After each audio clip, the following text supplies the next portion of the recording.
Daniel Harper's medals meant nothing when he saw Emma. Her wrists bound with string she couldn't have tied herself. The house smelled of ash, though no fire burned, and her whisper carried a warning. They're in the mirrors now. He glanced at the glass above the mantel, seeing not his reflection, but a crowd of faces, all wearing his scars. The war had followed him home. But it wasn't his to fight anymore, it was hers. The bus had left him a mile back on the county road, and the walk had been quieter than he remembered. No engines, no voices, only the sound of his boots breaking the brittle skin of frost that covered the dirt path. Daniel Harper kept his hands shoved deep into the pockets of his jacket, shoulders hunched against a wind that wasn't harsh, just empty. It was the kind of cold that didn't sting the skin, but seeped into bone. When the house came into view, the latch loose, as if no one had bothered to close it all the way in years. For a long moment he just stood there, watching his own breath gather and disappear. 2 years and change since his last deployment. 700-something days since he'd last heard his daughter's voice without static between them. He told himself all that time that there would be a moment when he stepped back into his life and it would fit again, that the door would open and the weight he carried overseas would finally slide off. But now, staring at the house, he felt nothing slide off. He felt only the ache in his knees, the way the straps of his pack had carved into his shoulders. He felt the dull throb of knowing that every letter, every promise, might not have been enough to hold this place together. He walked the last few yards slow, boots sinking slightly in the damp earth. The porch groaned when his weight met it. That sound, he remembered it. Nights sneaking out to smoke when Sarah was still alive, careful to step over the third board because it always squeaked louder. Now, every board gave him away. Daniel raised his hand and knocked 3 times. Firm, the way soldiers knock. The sound bounced inside the walls and came back thinner, as if the house itself had hollowed. He waited. No rush of footsteps, no muffled voice calling coming, just the wind worrying at the edge of the roof. He tried the handle. It turned under his palm too easily, and the door swung in with a reluctant sigh. The smell hit him first, not rot, not dirt, but the stale weight of a space left untended. Damp wood, old fabric, a hint of something sweet long gone sour. His boots sank into a rug that had once been soft. Light barely made it past the curtains, just thin blades slicing through the dim. He set the pack down near the doorway, careful, like dropping something fragile, even though nothing inside was. The sound of canvas against wood echoed too loud in the stillness. Photographs lined the shelf over the fireplace. He moved toward them without meaning to. His fingers brushed dust thick enough to write his name in. Sarah's smile behind glass. Emma's gap-toothed grin at 4 years old. Moments sealed in time, untouched by the days that had come after. The living room felt smaller than it used to. Or maybe he had grown too large in the spaces were carved inside him. That was the quiet in this house now. Not peace, but vacancy. His chest tightened with a familiar weight, the one that whispered late at night in the barracks. You left. You weren't here. And maybe no one waited. For a heartbeat, Daniel wanted to turn around, walk back down the porch, follow the road until it spat him out somewhere anonymous where no one knew his name. It would be easier than facing the truth carved into these walls. Then, faintly, from somewhere deeper in the house, a floorboard creaked. A small sound, almost shy. He held his breath. The urge to leave faltered, replaced by something thin and fragile pressing up through the dark like the first shoot of grass after winter. Daniel straightened, fingers curling over his knees. His voice stayed trapped in his throat, but inside the emptiness, something shifted. The house wasn't answering him, not yet, but it wasn't entirely silent either. And in that almost sound, that hairline crack in the quiet, he felt the first hint of something he hadn't dared carry home. Hope. The second knock didn't come from his hand, but from the house itself. A soft settling of wood, as if it had exhaled after holding its breath too long. Daniel stood, every muscle drawn tight, though nothing had moved except the air. He stepped deeper into the room. The hinges complained when he nudged the door fully open, a low, aching sound that filled the space like a voice and used to speaking. Pale light slipped in behind him, spilling across the worn rug, climbing the walls until it reached the far corner where a single chair sat facing the window. Empty. He hadn't expected a welcome. Not really, but the absence was louder than he could bear. A part of him, stubborn, childlike, had still clung to the image of footsteps rushing, of a small body slamming into him. of arms clutching his neck and a voice saying Daddy's home. Instead, there was dust on the windowsill and the faint trace of something once warm that had long since cooled.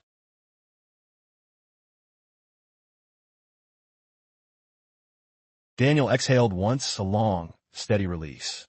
His hand lingered on Emma's cheek before he looked up. Take what you need. Diana's voice was quiet but held steel. It's dangerous. For both of you. Daniel met her gaze without blinking. She's my daughter. There's no choice here. They moved quickly after that. The nurses rolled a second bed into the room, setting it beside Emma's.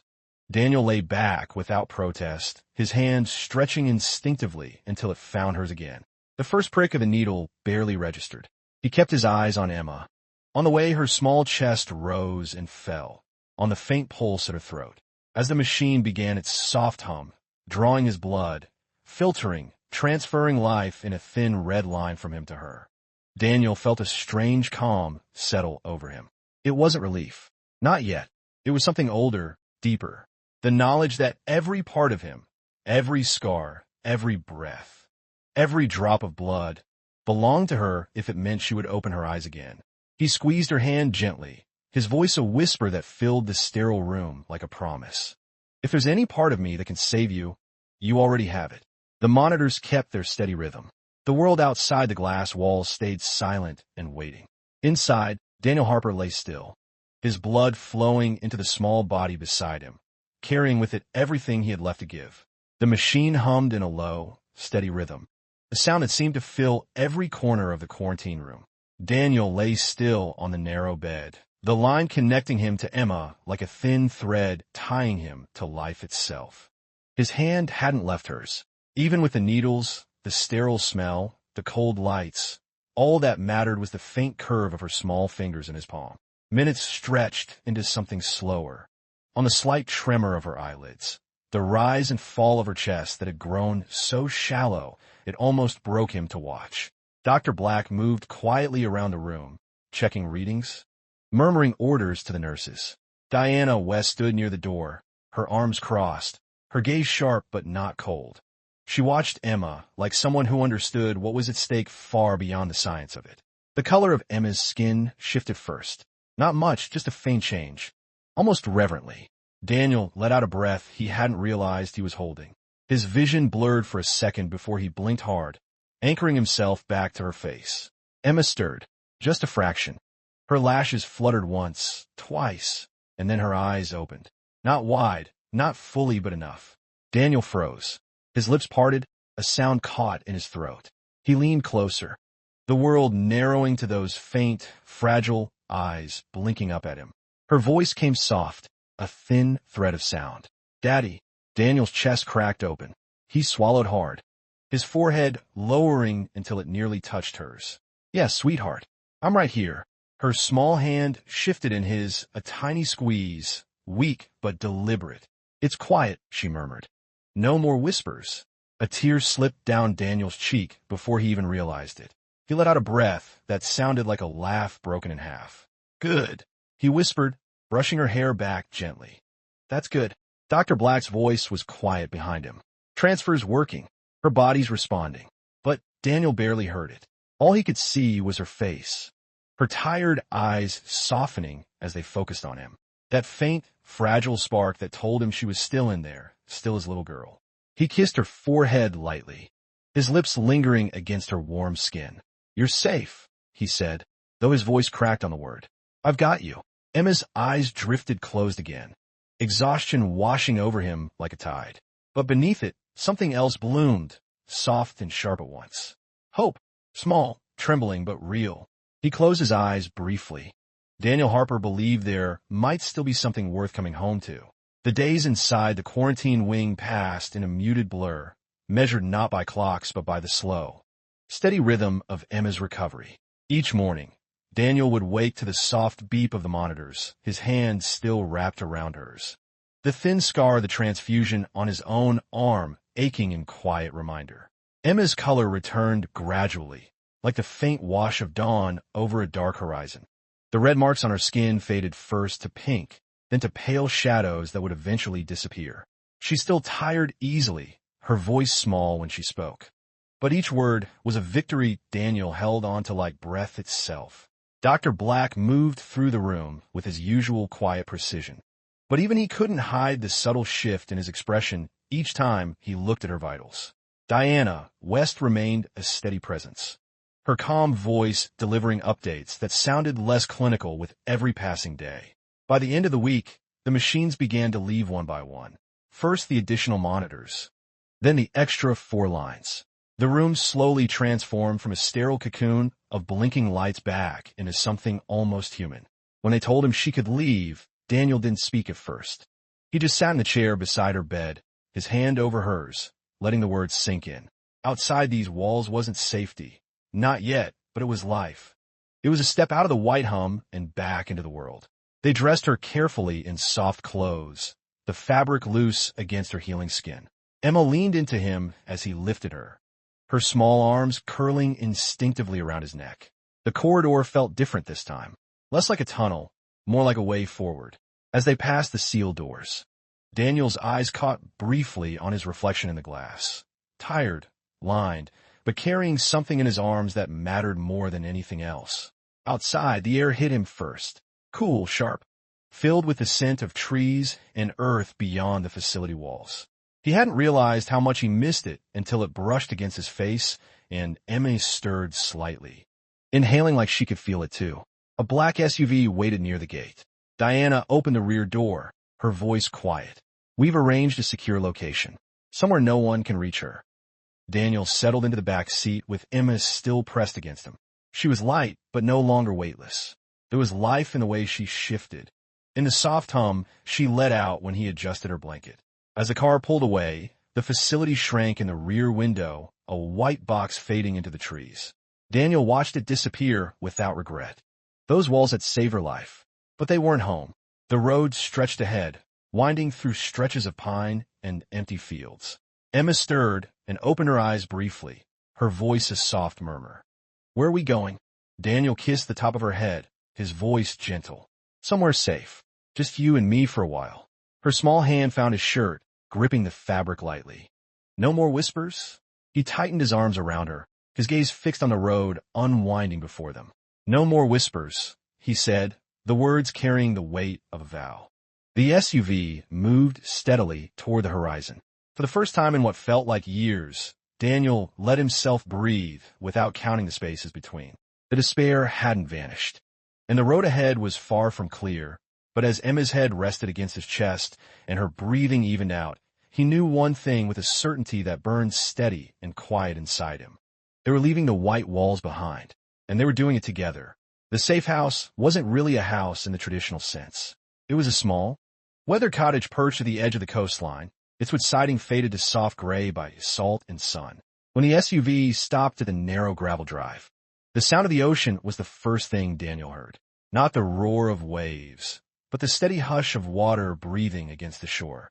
He stepped out with Emma still in his arms, her weight warm against him.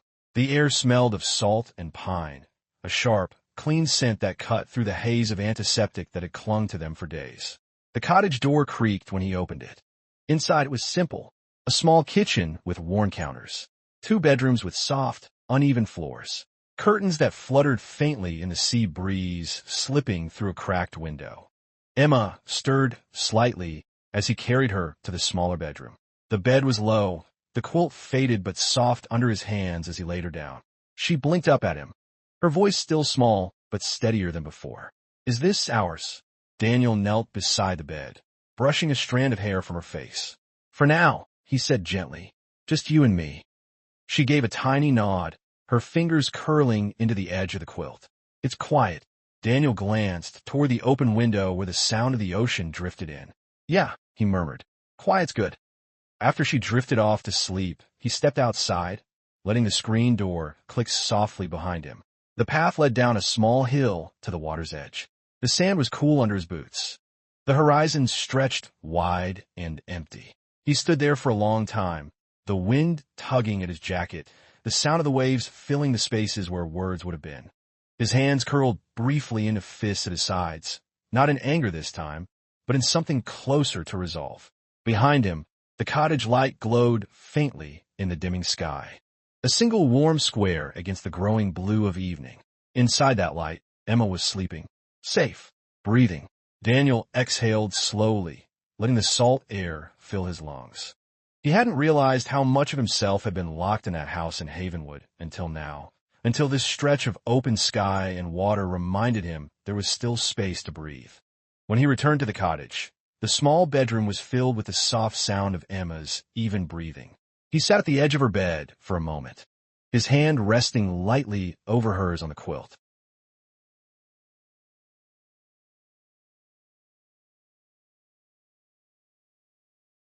For the first time since he'd come home, the weight pressing on his chest eased. Not gone, not forgotten, but lighter. He looked at her sleeping face, at the faint smile that had appeared there even in rest, and felt the quiet truth settle into him like the tide against the shore.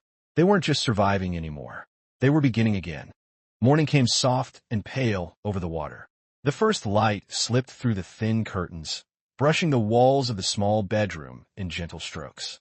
Daniel woke before Emma did, sitting in the worn chair beside her bed, his elbows resting on his knees. He hadn't really slept, only drifted in and out, his hand occasionally checking for the small rise and fall of her breathing. Emma stirred slightly, rolling onto her side. Her eyes opened halfway, hazy with sleep, but when they found him sitting there, something faint but powerful flickered in her expression. Safety. Recognition. The smallest spark of trust returning. "Morning, sweetheart," Daniel said softly, his voice carrying the roughness of someone who hadn't spoken in hours. She yawned, her voice still small but steadier. "Is the ocean still there?" Daniel smiled faintly and nodded toward the window. "Go listen." Emma slid off the bed slowly, her steps unsteady but sure. She padded to the window, pushing the curtain aside with her small fingers. The sound of waves slipped in immediately, the hush and pull of water meeting sand. She stood there for a moment, her shoulders relaxing, and whispered, "It's nice." Daniel walked over and crouched beside her. "Yeah, it is." He watched her take in the horizon with quiet wonder. After so many nights of whispers and fear, the simple sound of her breathing easy in a morning light felt almost holy. They spent the day in small, quiet moments. Daniel cooked oatmeal on the old stove, the steam rising into the cool kitchen air. Emma sat at the small table, her chin resting in her hands, watching him with a tired but content kind of curiosity. When he set the bowl in front of her, she smiled faintly. "Tastes better than the hospital food," she said between small spoonfuls. Daniel let out a soft laugh, the sound surprising even himself. Not hard to beat. In the afternoon, they walked down to the shore. The sand was cool and soft, and Emma's bare feet left small, delicate prints that the tide reached for but couldn't quite erase. She held his hand tightly, not out of fear this time, but out of something gentler. Connection. They sat on a driftwood log and watched the horizon together. The wind played with her hair, lifting strands across her face. Daniel tucked them behind her ear with the same quiet care he'd used to carry her out of that house. For a long time, they didn't speak. They didn't need to. The waves spoke enough, and the silence between them wasn't heavy anymore. It was healing. As the sun began to dip, casting gold across the water, Emma leaned against him, her small voice soft. "Are we going to stay here forever?" Daniel looked out at the endless stretch of ocean, then down at her. "For as long as you need," he said quietly. She gave a small nod, her fingers tightening on his sleeve. That night, as he tucked her into bed, Emma caught his hand before he could move away. "You're not leaving, right?" Daniel sat back down on the edge of the bed, brushing his thumb across her knuckles. "Not now. Not ever." Her eyes softened with something that looked like the beginning of peace. She whispered, "Okay," and drifted into sleep with his hand still in hers. Daniel sat there in the quiet, the sound of the ocean faint through the window, in the sound of waves, in the simple act of waking up to see her alive. And in that small house by the water, Daniel Harper began to learn how to live again. Days began to stack softly on top of each other, like the quiet layers of sand the tide left behind. The cottage settled around them, its creaks and drafts becoming familiar instead of foreign. Daniel found himself moving through the rooms with an ease he hadn't felt in years, the weight of vigilance loosening one notch at a time. Each morning, the ocean greeted them first. Emma would shuffle to the window in her oversized sweater, pulling the curtain back just enough to let the light slip in. "It's still there," she would whisper every time, as if the waves might have vanished in the night.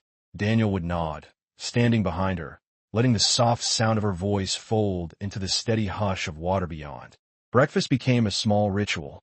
Oatmeal most days, sometimes eggs when he could manage to make them without burning the edges. Emma sat at the table, her feet not quite touching the floor, her spoon clinking gently against the bowl. Sometimes she would stop and crouch, picking up a shell or a smooth piece of driftwood. She rarely said much, just held her finds up for him to see, her eyes asking quietly if they were worth keeping. He always said yes. At night, the cottage took on a softer kind of quiet. Not the heavy silence of the Havenwood house, but something warmer. Emma would curl under the quilt, the salt air brushing through the cracked window. Daniel would sit in the worn chair beside her bed, sometimes reading from one of the old books left on the cottage shelf, sometimes just listening to her breathing. One evening, as he tucked the blanket around her shoulders, Emma spoke in a voice that was barely more than a breath. "It doesn't feel like they can find me here." Daniel sat down on the edge of the bed, his hand brushing her hair back gently. "They can't," he said, his voice steady. "No one can." She looked at him for a long moment, her small face serious in a way that made his chest ache. Then she nodded and closed her eyes, her fingers curling lightly into the quilt. Later that night, Daniel stepped outside. The moon cast a pale path across the water, the waves glinting faintly under its light. He stood barefoot in the cool sand, letting the sound fill him. The despair that had been his constant shadow since coming home had thinned here, not gone but softer, like the tide pulling back. He thought about how fragile everything still was, Emma's small body still healing, the questions that hadn't been answered, the people out there who had done this. But he also thought about the sound of her laughter earlier that day, when the cold water had caught her toes, the way her hand had felt warmer in his. Hope, he realized, wasn't loud. It didn't arrive like a flood. It came in whispers, in the soft clink of a spoon, in the way a child said, still there every morning, as if checking the world hadn't disappeared overnight. Daniel looked back at the small, glowing square of the bedroom window. Inside, Emma slept under the sound of waves instead of whispers. And for the first time, the thought of tomorrow didn't feel like a weight. It felt like a promise. Weeks slipped by like the soft retreat of the tide. The cottage became more than a safe house. It became a rhythm, not a loud one, not the kind of life Daniel had once imagined returning to, but something gentler, something that held space for breath. The mornings always began with Emma's small footsteps padding across the wooden floor. She'd peek through the curtain before saying anything, as if she needed to confirm it all over again. "Still there," she'd whisper, and Daniel would answer from the kitchen, "Still there," the words carrying more weight than they looked on the surface. He cooked simple meals. They sat at the same small table. Sometimes they spoke, sometimes they didn't. It didn't matter. The silence here wasn't heavy. It was a kind of healing. Emma's strength returned in pieces. One day, she walked the length of the beach without stopping. Another day, she laughed, a small, surprised sound when a wave chased her back up the sand. Daniel froze when he heard it, that bright, fragile laugh, breaking something inside him he hadn't realized was still locked. He didn't say anything, just smiled at her in the fading light while the wind played with her hair. At night, the old chair beside her bed became his place. Sometimes he'd fall asleep there, his head tilted back, waking to the sound of her whispering his name just to make sure he was still near. Every time, he would take her hand and say softly, "I'm here." The cottage walls held their quiet life without demanding anything more. The salt air seeped into the wood, the soft sound of the ocean into their bones. Daniel began to notice small things again. The way Emma's hair caught the light when she sat by the window, the faint creak of the floorboards that somehow felt like home, the steady beat of his own heart when she leaned against him without fear. One evening, as the sun sank into the horizon, Emma handed him a small piece of driftwood she'd been carrying around for days. "For you," she said, her voice shy but steady. Daniel turned it over in his hand. It wasn't anything special, just a pale, smooth piece of wood shaped vaguely like a heart. But his throat tightened anyway. "Thank you," he said softly, brushing his thumb over its surface. Emma leaned against his side, watching the waves. "We can stay here forever, right?" Daniel looked out at the endless stretch of water, the cottage behind them glowing faintly in the dusk. He didn't have answers for the world outside, for what waited beyond this fragile peace. But he knew what he could promise now. "For as long as you need," he said. Emma nodded, her small hand finding his. They sat there until the light faded and the first stars appeared, the sound of the ocean steady and unbroken. Later that night, after tucking her in, Daniel lingered by the window. The moon cast silver across the water, and for the first time in years, the weight in his chest didn't feel like something crushing him. It felt like something keeping him grounded. A quiet life was returning, not perfect, not untouched, but real. And as he turned back to see Emma asleep under the soft quilt, he realized that was enough. More than enough. The whispers were gone. The waves remained. And in that balance, Daniel Harper finally began to believe in tomorrow. The cottage had begun to feel untouchable, a small island where the world outside couldn't reach. Days had taken on their gentle shape. The ocean in the morning, quiet meals, Emma's slow, steady laughter returning like something delicate growing back into the light. But peace, Daniel knew, was never permanent. Not in his life. Not in the lives of men who carried too many ghosts. It was late afternoon when the knock came. 3 sharp raps against the old wood of the cottage door, cutting through the sound of the waves and the faint clink of spoons in the kitchen. Daniel froze mid-motion, the kettle's handle warm his hand. Emma looked up from the table, her wide eyes meeting his. The knock came again. Not frantic, not soft, just deliberate. Daniel's body moved before his mind caught up, old instinct waking like a muscle memory. He stepped to the door quietly, his shoulders tensing under the weight of the unknown. When he opened it, the wind slipped inside first, carrying salt air and the faint sound of gulls. And standing there, framed by the fading light, was a woman he hadn't seen since the day his world broke. Vanessa. Her hair was tied back the same way, though a few strands had come loose, whipped by the coastal wind.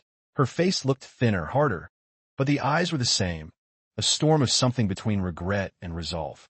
"Daniel," she said softly, her voice almost lost under the sound of the sea. For a moment, neither of them moved. Behind him, he heard the soft scrape of a chair as Emma stood, her small footsteps on the worn floor. Vanessa's eyes shifted, landing on the edge of the table where a child's hand gripped the wood. Her breath caught just slightly. "Emma." Daniel stepped into the doorway, blocking her view without meaning to. His voice was low, quiet, but carrying a weight that made the air between them tighten. "You shouldn't be here." "I know," she said. There was no fight in her tone, only something raw. "But I had to see her. Just once." The wind moved between them, carrying the smell of the sea and the faint warmth of the setting sun. Daniel studied her face, the lines of someone who'd made choices she couldn't take back. And for a moment the silence held all of it, the hurt, the betrayal, the faint thread of something that used to be trust. Behind him, Emma's voice came soft, uncertain. "Daddy? Who is it?"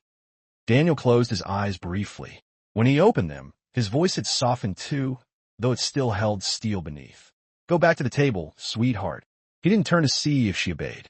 His eyes stayed on Vanessa, on the way her hands twisted together as if she were holding onto something invisible. "I'm not here to fight," she said quietly, "or to take her. I needed to tell you. I'm sorry. For all of it." Daniel didn't answer right away. His hand rested on the doorframe, the rough wood grounding him. He thought of the vials under the floor, the marks on Emma's skin, the way she had whispered, no more whispers with tears on her cheeks. "Sorry doesn't undo what you did," he said finally, his voice quiet but steady. Vanessa's eyes dropped. "I know." For a moment, the only sound was the ocean. Then Daniel stepped back just slightly, enough to close the door between them with a soft, final click. He stood there a long time, his hand on the old wood, feeling the echo of the knock in his bones. Behind him, Emma's small voice broke the silence. "Was that a bad person?" Daniel turned, his eyes finding hers across the small kitchen. He knelt down, so they were level, brushing a loose strand of hair from her face. "It was someone who made bad choices," he said gently.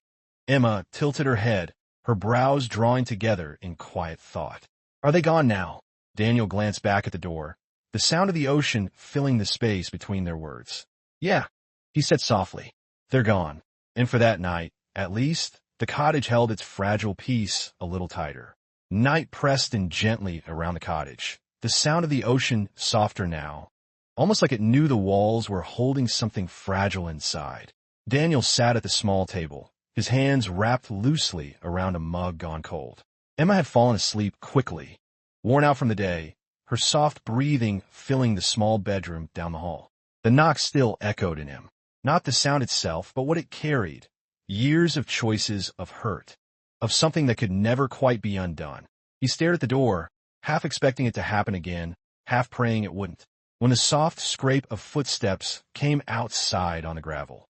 He knew before the second knock landed. It was lighter this time, hesitant. Daniel opened the door slowly. Vanessa stood there again, her face caught between the porch light and the dark. The wind had picked up, carrying strands of her hair across her cheeks. "I shouldn't have come back," she said quietly, her voice almost swallowed by the sea. Daniel leaned against the frame, his hand steady on the rough wood. "You're right. You shouldn't have." For a moment they stood there, the air between them thick with everything they didn't say. Vanessa's eyes dropped to the ground, then lifted again, meeting his. "I didn't come to make excuses. I need you to know it wasn't supposed to happen like that. She wasn't supposed to get hurt." Her voice broke slightly on the last word. Daniel's jaw tightened, but his voice stayed even. "She's 8 years old. Hurt doesn't get undone because it wasn't supposed to happen." Vanessa swallowed hard, her fingers twisting together. "I know." She hesitated, then added, softer, "Is she okay?" He thought of Emma's small hand clutching his sleeve on the beach, of her whispering still there every morning like she needed to check the world hadn't vanished. He thought of the red marks fading slowly from her skin. "She's healing," Daniel said finally. The words felt heavy in his mouth. Vanessa closed her eyes briefly, and when she opened them, they were shining in the dim light. "Good." The wind moved between them, carrying the scent of salt and pine. Daniel straightened slightly. "You can't stay. Not here. Not now. She needs quiet. She needs safety. And you're part of what she's trying to leave behind." Vanessa nodded slowly, as if she'd known the answer before she asked. "I just needed to see her. Once. To know she was real outside of what I did to her." Daniel's voice softened without meaning to. "She's real, and she's mine to protect now." For a moment, something flickered across Vanessa's face, grief, maybe, or something like it. Then she stepped back from the doorway, the gravel crunching under her heel. "Take care of her," she said, barely louder than the wind. Daniel's hand tightened on the frame. "Always." She lingered just a second longer, then turned, her figure fading into the dark beyond the porch light. Daniel closed the door slowly this time, letting the soft click settle into the quiet. He stood there for a long while listening to the ocean, to Emma's faint breathing down the hall, to the sound of his own heart still pounding harder than it should. When he finally moved to the bedroom, Emma stirred slightly as he tucked the quilt around her shoulders. Her eyes blinked open just a crack. "Was it the bad person again?" she whispered. Daniel sat down beside her, his hand brushing her hair gently. "It was someone who needed to say goodbye," he said softly. Emma's small fingers found his in the dim light. "Are they gone now?" Daniel looked at her for a long moment before nodding once. "Yeah, they're gone." Emma exhaled softly and drifted back into sleep. Daniel stayed there beside her, his hand resting over hers, the weight of words left unsaid, settling quiet and heavy inside him. Outside, the waves kept their steady rhythm, carrying the night forward one breath at a time. The morning came pale and slow, the light sliding through the thin curtains like it was hesitant to disturb the quiet. Daniel woke to the soft sound of the ocean and the small weight of Emma's hand still curled into his. She stirred just as he opened his eyes, blinking up at him with that same cautious awareness she'd carried since the first night he came home. "Daddy," she murmured, her voice still thick with sleep. Was it her? Daniel's breath caught in his chest. He hadn't said a name, hadn't offered details, but children knew. They always knew more than you wanted them to. He sat up slightly, brushing his thumb across her hairline. "Yeah," he said softly. It was her. Emma's gaze drifted to the window where the faint sound of waves bled through the glass. She didn't speak for a long moment. When she did, her voice was quiet but steady. "She didn't come in." "No," Daniel said gently. "She didn't." Emma's small fingers twisted into the edge of the quilt. "I thought if she came back, it would feel happy." Her brows knitted slightly, and when she looked at him, her eyes carried a weight far older than 8. "It didn't." Daniel swallowed hard, his hand resting over hers. Sometimes things don't come back the way we remember them. She thought about that for a moment, her little shoulders rising and falling with a breath that sounded too heavy for her frame. Does that mean she doesn't love me? The question hit Daniel like a sharp edge. He exhaled slowly, leaning down so his forehead touched hers, the morning light catching the soft strands of her hair. No, he said quietly, each word deliberate. It means she didn't know how to keep you safe. But I do, and I always will. Emma's eyes softened, a faint crease easing from her brow. She nodded once, a small, slow motion, and curled against his chest. Daniel held her there, his hand smoothing over her back, feeling the small, steady beat of her heart against his ribs. Later, they walked down to the shore. The air was cool, the sky still gray with the remnants of dawn. Emma held his hand tighter than usual, her small bare feet leaving prints side by side with his. At the edge of the water, she crouched down and let the waves kiss her toes. "Does the ocean forget things?" she asked suddenly, her voice a soft thread against the sound of the tide. Daniel knelt beside her, the damp sand cool under his knees. "Maybe it doesn't forget," he said after a pause. "Maybe it just knows how to carry things without letting them sink." Emma stared out at the horizon. He wrapped an arm around her small shoulders, pulling her gently against his side. "You already are, sweetheart." They sat there for a long while, the waves brushing against their ankles, the morning light slowly breaking open above them. Emma leaned her head against him, and for the first time since the knock on the door, Daniel felt the cottage behind them grow quiet again. Not heavy quiet, not fearful quiet, just the kind that held space for something fragile to keep growing.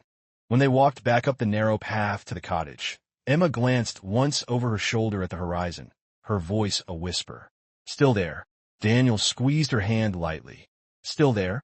He echoed, the words carrying more than just the ocean, carrying them both. That evening, the cottage felt different. Not unsafe, not unsettled, but suspended, as if the air itself was holding its breath. Daniel sat on the small couch, Emma curled against his side under a quilt that smelled faintly of salt and old wood. The fire he'd built in the small hearth crackled softly, its warmth filling the room. Emma's voice came out quiet, almost thoughtful. "Daddy, if she comes back again, what will you do?" Daniel kept his eyes on the fire for a moment, the flicker of orange light painting shadows across the worn walls. "I'll do what keeps you safe," he said finally. His voice was soft but certain. "Does that mean I pick you instead?" The question hit him deep, in a place he didn't have words for. He leaned down, pressing a soft kiss to the crown of her head. "No," he said quietly. "It means you picked what felt safe. And right now, that's here, with me." Her small shoulders relaxed slightly at that. She exhaled a soft breath and curled closer into him. It wasn't a battlefield, but somehow it felt heavier than both.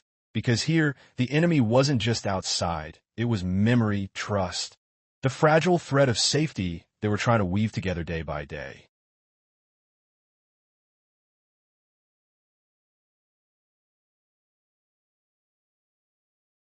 When Emma drifted into sleep against his side, Daniel sat still for a long time, his hand resting lightly on her back. He could feel her breathing slow, steady, and it grounded him in a way nothing else could. Later, after carrying her to bed and tucking the quilt around her small frame, he stood at the window looking out at the dark stretch of ocean. The waves moved quietly under the moonlight, patient and endless. He thought of Emma's question again. "Does that mean I pick you instead?" The wind brushed against the cottage walls, gentle but constant, as if to answer him. Inside, the quiet held steady, and for the first time since the knock on the door, Daniel believed they might be able to keep it that way. The days that followed slipped into a rhythm so soft it almost felt fragile, as if one wrong step might shatter it. The ocean kept its steady voice outside the cottage walls, and inside, the sound of life returned in small, almost invisible ways.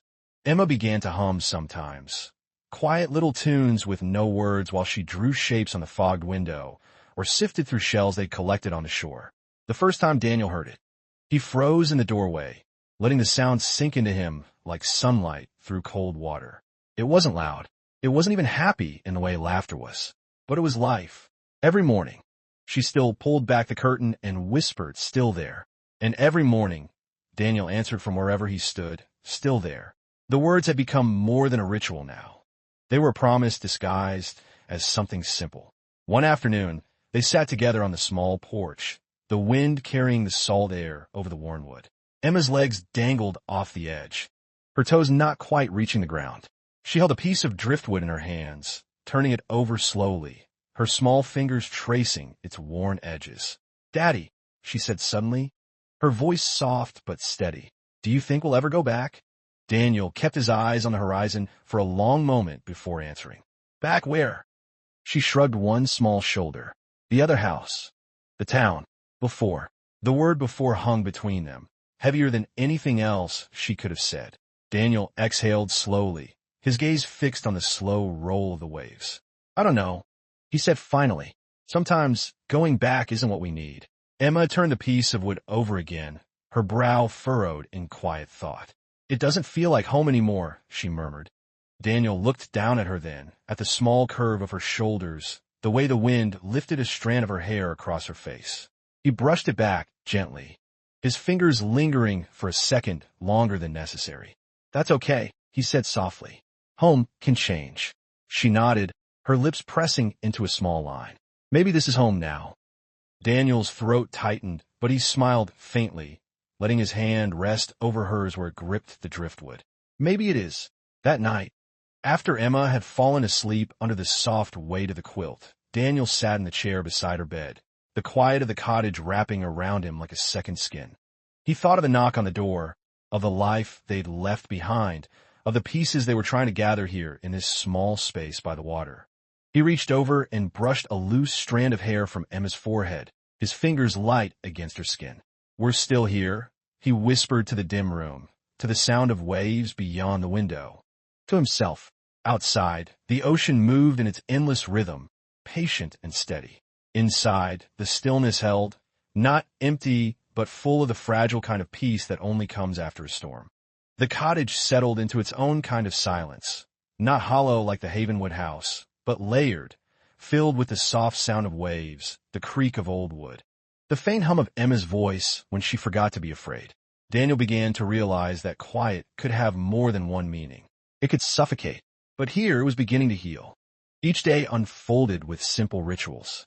Morning light spilling across the kitchen table. Emma's small hands wrapped around a warm mug of cocoa.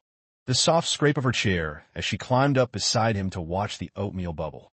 One afternoon, rain swept in from the sea, the windows blurred with soft streaks. The sound of the rain settling into his bones like something familiar. She looked over her shoulder at him suddenly, her eyes wide in that way children's eyes carry too much truth. "Daddy, are we going to stay safe forever?" The question hit him in a place words couldn't quite reach. He stood slowly, kneeling beside her, so they were level, the blanket pooling between them. "I'll do everything I can," he said softly. Emma pressed her palm against the glass, leaving a small handprint amid the mist. "Even when it gets loud again." Daniel covered her hand with his own. Daniel tightened his arm gently around her shoulders. "Me too."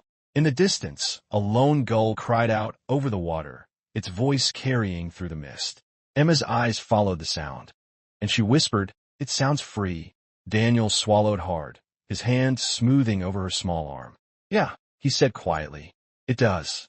Later that night, after Emma had fallen asleep, Daniel sat by the window, watching the last drops of rain slide down the glass. He thought of the weight she carried in her small body, of the way she had asked forever with so much hope and so much fear tangled together. He didn't have forever to give her. No one did. He'd need it.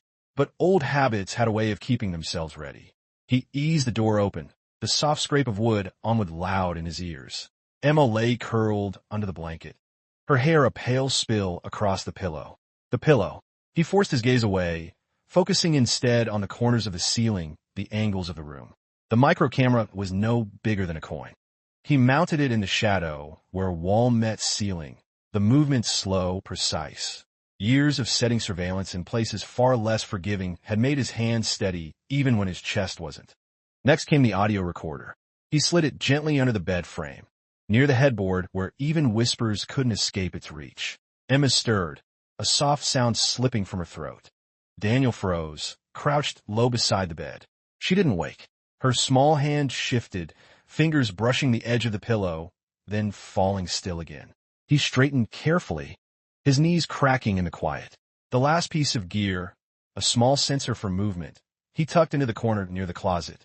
When it was done, he stepped back and let his eyes sweep the room. Nothing looked disturbed. The chair from last night still sat near the bed, the blanket still draped loosely over her small frame. Daniel backed out of the room and pulled the door nearly shut, leaving a sliver of space. Back in the living room, he set up the receiver. The small screen flickered, then resolved into the dim outline of Emma's bed. His own reflection ghosted in the glass for a moment before fading. He sat. He waited. The house seemed to fold inward as night settled in, the walls drawing closer with every tick of the clock. Around midnight, the sound came. Soft. Almost nothing. Footsteps on the upstairs floor, measured and deliberate. Daniel's hand tightened around the edge of the table. On the screen, a shadow appeared at Emma's doorway. It hovered for a breathless second, then slid inside. Daniel leaned forward, his chest barely rising with each breath. The figure moved to the bed with quiet precision. Not Emma. Taller. Shoulders narrow. Hair falling long against the faint light. Daniel's stomach turned cold. The shadow reached into a pocket and drew out something small and glinting. A thin hand pulled the blanket back from Emma's arm with the gentleness of habit. The object pressed against her wrist. A strip of tape followed, fastening it there. Then, as silently as it had come, the figure stepped back, the blanket drawn up again, the pillow smooth in a motion almost tender. Daniel's pulse roared in his ears. His hand hovered over the phone. The old soldier in him cataloged every detail, the height, the angle of the wrist. The way the figure moved, as though this act had been done many times before. When the shadow slipped out of the room and the hallway emptied into silence again, Daniel sat back hard in the chair. His fingers found the phone before he even thought. The number came out low and steady, the same way he had once called in coordinates. 911. What's your emergency? Daniel's eyes stayed locked on the screen where Emma slept, her small arm now wrapped in something she didn't understand. His voice came out quiet, controlled, but edged with steel. I need to report a child in danger. The words hung in the air as if the house itself had been waiting to hear them spoken. The dispatcher's voice had been calm, professional. Too calm for the way Daniel's pulse hammered in his ears as he gave the address, the description, the brief details he could force into words without letting them shake. There's a child, he had said, his voice low but steady, and someone is hurting her. I have proof. Now, the living room was a pocket of tense silence, lit only by the faint blue glow of the receiver screen. Upstairs, Emma hadn't stirred. The shadow of the figure who had stood over her bed might as well have still been in the house. Daniel could feel the echo of their presence in the walls. In the very air, the sirens came soft at first, a distant hum that barely threaded through the cold night air. Then louder, closer, until the faint pulse of red and blue washed briefly against the living room curtains. Daniel stood, his knees stiff, his hand automatically brushing the pocket where the syringe rested wrapped in cloth. The knock came sharp and controlled. He opened the door to find two officers, one older with a weathered face, one younger with eyes still too wide for the job. Their breath clouded in the chill as they stepped inside, the smell of cold air following them like a shadow. Mr. Harper? The older one asked. Daniel nodded once. His voice was gravel. Upstairs. I have footage. The younger officer's eyes flicked briefly over the room, cataloging. The older gave a small nod. Show us.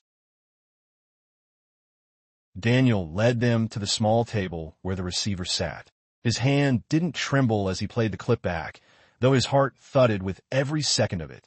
The door opening, the shadow moving to the bed, the glint of metal, the tape fastening something to Emma's wrist. The younger officer leaned in, his mouth tightening. The older one stayed very still until the footage ended, and the screen returned to its quiet view of Emma sleeping. You said you had physical evidence? The older officer asked. Daniel crossed the room and returned with a cloth-wrapped syringe. He unfolded it carefully on the table, the metal catching the dim light. The younger one exhaled softly. Where did you find it? Under her pillow. Daniel's voice was low-clipped, same as whatever those things are crawling under there. The older officer exchanged a brief glance with his partner. Things? Daniel's jaw flexed. You'll see for yourself. But when they stepped into Emma's room, the house seemed to have swallowed its secret. The pillow lay soft, and unassuming. The faint metallic tang in the air had thinned with the rising cold of early morning. Emma stirred once, letting out a soft sigh, her small hand brushing the edge of the blanket. The younger officer crouched, lifting the pillow gently while Daniel stood taut as wire. Nothing, just fabric and the faint indentation of a child's head. No shimmer of red, no pulsing movement. The older officer straightened slowly. His voice was calm, careful. "Mr. Harper, there are no signs of harm on the child beyond minor irritation. No visible threat in the room. The video doesn't show a face. It's not enough to move forward with an arrest or removal tonight." Daniel's hands curled into fists at his sides. She whispered about them. "She's marked up. You saw the needle. You saw the tape on her arm. We saw a tape. A shadow. We don't doubt you believe what you saw," the older one said evenly. "But belief isn't grounds for a warrant. Not without more." The younger officer's eyes softened for a brief moment before he looked away. "We'll file a report. Have child services take a look." Daniel stared at them both, the weight of helplessness pressing into his ribs until it was hard to breathe. When they left, the flash of red and blue fading into the night, the house seemed darker than before. Daniel closed the door slowly, his hand lingering on the frame as if holding it up. He stood there for a long time, the quiet pressing in. Upstairs, a soft, fragile sound drifted down, a whimper, then a faint murmur. "Don't let them whisper." Daniel's eyes closed briefly. When they opened again, they were no longer filled with despair alone. The helplessness burned, yes, but beneath it, something harder began to take shape. If the law couldn't see the enemy, then he would. Alone, if he had to. He moved back to the receiver, his hand resting on the cool edge of the table. Outside, the wind rattled the porch. Inside, the house waited, holding its breath with him. Daniel sat, the syringe glinting faintly in the half-light beside him, and whispered into the dim room not as a soldier, but as a father. "You picked the wrong child." The house never really slept after the officers left. Daniel sat in the armchair until the first thin blue of dawn stretched across the horizon. His body ached with exhaustion, but his mind wouldn't let him close his eyes. Every creak of the walls sounded like a step on the stairs. Every shift of wind against the siding felt like the house breathing shallow, waiting. At 6, his phone buzzed. The sound was soft but sharp in the stillness. Daniel snatched it up, his thumb trembling over the screen. A single message, a name he hadn't seen in years. "Maya, sit tight. Sending a team. 2 hours. Maya. Captain Meyer. The one person left who knew what he was when the uniform was on, and who he was when it was off. Daniel stared at the words until they blurred, then shoved the phone into his pocket and stood. 2 hours stretched like a lifetime. He moved through the house on quiet feet, checking Emma every few minutes. She was still asleep, her small body curled tight, the faint tape marks still visible on her wrist where the shadow had touched her. By the time the first car pulled up, Havenwood was still wrapped in morning fog. Daniel stepped onto the porch as the doors opened. The man who climbed out of the front was older, tall and narrow, his white hair catching the pale light. A leather case swung from his hand, steady and deliberate. Behind him, 2 figures in dark suits followed, their eyes scanning everything in quick, precise sweeps. "Jack Harper," the white-haired man asked, his voice even. "Daniel." Daniel corrected automatically, though his voice felt foreign in his throat. "Who are you?" "Dr. Simon Black," the man said, lifting his badge just enough for the light to catch the seal. He gestured to the 2 behind him, Agents Davis and Evans. "Captain Myers sent us." Daniel stepped aside without a word. The old soldier in him recognized the quiet efficiency of people who were used to walking into places they weren't supposed to be. "Where's the child?" Black asked as he crossed the threshold. "Upstairs. Room at the end of the hall." Daniel's voice was low, steady out of habit rather than calm. Black nodded once and started up the stairs. The agents followed. Daniel trailed behind, his hand brushing the banister as if steadying himself against the weight of what was about to be uncovered. Emma stirred when they entered the room, blinking groggily at the strangers. Daniel crossed quickly, kneeling beside her bed. "It's okay, sweetheart. They're here to help." Her small fingers curled into his sleeve automatically, the way they used to when thunder rolled through the hills at night. "Carry her downstairs," Black said softly. "We need to examine the room." Daniel scooped Emma up carefully, her head resting against his shoulder. She was light, too light, The thought pressed cold against his ribs. Downstairs, he settled onto the sofa with her still clinging to him. Her breath warmed the fabric of his shirt as her eyes drifted shut again. Upstairs, the sounds were soft but deliberate. The muted click of cases opening, the hum of a scanner, the faint scrape of wood. Daniel's grip tightened slightly around Emma with each noise. When Black emerged minutes later, his face was pale beneath its calm mask. The agents followed, their eyes sharper now, the quiet of people who had seen something they couldn't unsee. Daniel stood slowly, careful not to wake Emma. "What did you find?" Black's gaze met his, steady and grave. The weight of Emma in his arms suddenly feeling like the entire world. He nodded once. From upstairs, one of the agents called down, his voice tight. "Doctor, you need to see this." Black turned and climbed the stairs again. Daniel followed, Emma still clinging to him. In the corner of the room, a section of the floorboards had been lifted. Beneath it, in a clean, precise cavity, sat several small glass vials, each one filled with a dark red fluid, each one labeled in a neat, narrow hand. E. Harper. Daniel's knees nearly gave. He tightened his hold on Emma, pulling her close until her small heartbeat pressed against his chest. The room was silent except for the faint clink of glass as Black lifted one vial into the light. The liquid inside caught the morning sun, a deep, unnatural red. Daniel's voice was low, almost a growl. "You move her. Now." Black didn't argue. He snapped the case shut and signaled to the agents. The quiet of the house shattered under the rush of movement. The team outside bringing in containment suits, the low murmur of orders exchanged. Daniel carried Emma through it all, his arms steady, his jaw tight. For the first time since coming home, he felt something sharp and clear burn through the despair. This wasn't over. But now, finally, it had a name. The sound of boots on old wood filled the hallway, a rhythm Daniel recognized from another life. Swift, purposeful, the cadence of train movement. The federal team moved like water, flowing through the narrow space with a precision that made the house feel even smaller. Emma stirred faintly in his arms as the first white-suited figures entered. Their respirators hissed softly, the fabric of their suits brushing against the door frames as they stepped into her room. The contrast was jarring. This little house that smelled of dust and memories, and these sterile ghosts moving through it like they were crossing into a wound. Dr. Black met Daniel's eyes, his voice low but firm. "Harper, we'll take her to a secure medical unit."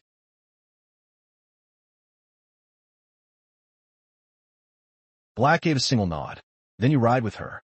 But we move now." The agents laid out a clear path through the house. One of them sealed Emma's room behind a sheet of plastic, the sound of tape ripping loud in the silence. Another marked the doorframe with a bright red warning tag. As they stepped onto the porch, the fog had thinned, but the world still felt muted, like it hadn't fully woken. The convoy waiting outside was stark against the soft morning light. Two unmarked vans, a small ambulance, a line of people in white moving between them with quiet urgency. Daniel descended the steps slowly, every motion deliberate. Emma was light in his arms, too light. Her fingers twitched faintly against his shirt, then stilled. The back of the ambulance yawned open, sterile white inside. Daniel climbed in without waiting for permission, settling onto the narrow bench with Emma still pressed against him. A medic in a sealed suit moved to take her vitals, the gentle beeping of monitors filling the small space. As the doors shut, the world narrowed to the hum of the engine and the soft hiss of filtered air. Daniel looked down at Emma's face, pale, her lashes dark smudges against her skin. The tape mark on her wrist was still faintly visible, a small, cruel brand. His hand cupped the back of her head, thumb brushing her hairline. "I've got you," he murmured, the words more breath than voice. "You're not alone." The convoy moved. Through the small window, Daniel caught a last glimpse of the house. The porch, the old siding, the second-story window of Emma's room, now sealed behind plastic. He held the image until it blurred. Dr. Black sat opposite him, his leather case balanced on his knees. His eyes weren't cold, just measured. "You need to prepare yourself," he said quietly over the hum of the engine. "Whatever this is, it's not small. And it's not new." Daniel didn't answer. His hand stayed on Emma's back, feeling the slow, uneven rise and fall of her breath. The words burned in his chest, but stayed there. "I don't care how big it is. It's not touching her again." The ambulance jolted slightly as it left the town road for the main highway. The medic adjusted a strap on Emma's monitor, his movements efficient but gentle. The steady beep of her heart rate filled the silence, a fragile metronome holding the moment together. For the first time in days, Daniel let his shoulders drop slightly. Not in relief. Not yet. But in something closer to resolve. The despair that had clung to him since stepping off that bus hadn't vanished, but it had changed shape. It was no longer a weight pressing him down. It was a fire being stoked. He bent his head, his lips brushing the crown of Emma's hair, and whispered what sounded almost like a prayer, though he hadn't said one in years. "You're coming back to me, no matter what it takes." Outside, the fog began to thin. Ahead, the road stretched long and pale into the waiting day. The facility wasn't a hospital in the way Daniel remembered hospitals. There were no bustling corridors filled with voices, no faint smell of cafeteria coffee drifting through the air. This place was quiet, clinical, its walls a pale white that seemed designed to erase memory. The ambulance doors opened to a gust of sterile air. The team moved fast, their voices low and clipped, the soft squeak of rubber soles echoing against the smooth floors. Daniel stepped down with Emma still in his arms, ignoring the stretcher when the medics wheeled forward. "I'm carrying her," he said, and no one argued. The corridor stretched long and empty, lined with glass doors that sealed shut with faint mechanical sighs. It was spotless, the bed in the center too crisp, too cold. Machines lined the walls, their screens blinking in quiet readiness. Daniel laid Emma down as gently as if she were made of glass. "We're starting her on a full panel. Blood, tissue, everything. We need to know what they took from her and what they left behind." Daniel's jaw tightened. "And if you find something?" Black's gaze met his. "Then we find a way to undo it." The nurses worked with quiet efficiency, placing 4 lines, attaching small electrodes to Emma's chest. Only murmured something soft and broken. "Daddy." No more whispers. Daniel leaned down, brushing his thumb across her damp temple. "No more," he said. The words heavy with a promise he wasn't sure how to keep yet. The machines hummed. The room smelled faintly of antiseptic and something sharper. Fear, maybe, or the ghost of what had been hiding under her pillow. Dr. Black stepped aside as another figure entered. A woman tall, with short black hair and eyes that scanned the room like she'd been trained to see everything at once. She extended a hand briefly. "Diana West, Bioresponse Unit." Daniel took it automatically, though his grip was tighter than it should have been. "What's happening to her?" Diana's gaze lingered on Emma before meeting his. "She's been exposed to a synthetic organism, engineered to extract and store specific biological markers. Likely antibodies, possibly more." Daniel swallowed hard, his hand finding Emma's small one on the sheet. Her fingers were cool but twitched faintly under his touch. "You're saying someone's been taking pieces of her?" "Not just taking," Diana said quietly. "Studying, harvesting." The word felt like a physical blow. Daniel closed his eyes for a heartbeat, then opened them, his voice low and steady. "Fix her, whatever it takes." Diana nodded once. "That's the plan." The room fell into a strange rhythm then. The soft beep of monitors, the faint clink of instruments, Emma's shallow breathing. Daniel didn't move from his spot, his hand never leaving hers. The despair that had wrapped around him for days was still there, but something else had begun to grow beneath it. Not hope, not yet. Something rougher, sharper. The same thing that had carried him through nights when the world felt like it was ending. He looked down at Emma, at the small rise and fall of her chest, and felt the words form inside him. Solid and certain, "You're not alone." Not anymore. Outside the sealed glass door, the corridor stretched silent and white. Inside, Daniel Harper sat beside his daughter's bed, his hand wrapped around hers like an anchor, refusing to let the world pull her away. The hours bled together inside the white walls. Time felt stripped of its edges, turning into one long breath held too tight. Daniel hadn't moved from the chair beside Emma's bed. His hand stayed wrapped gently around hers, his thumb tracing small, unconscious circles over the cool skin of her knuckles.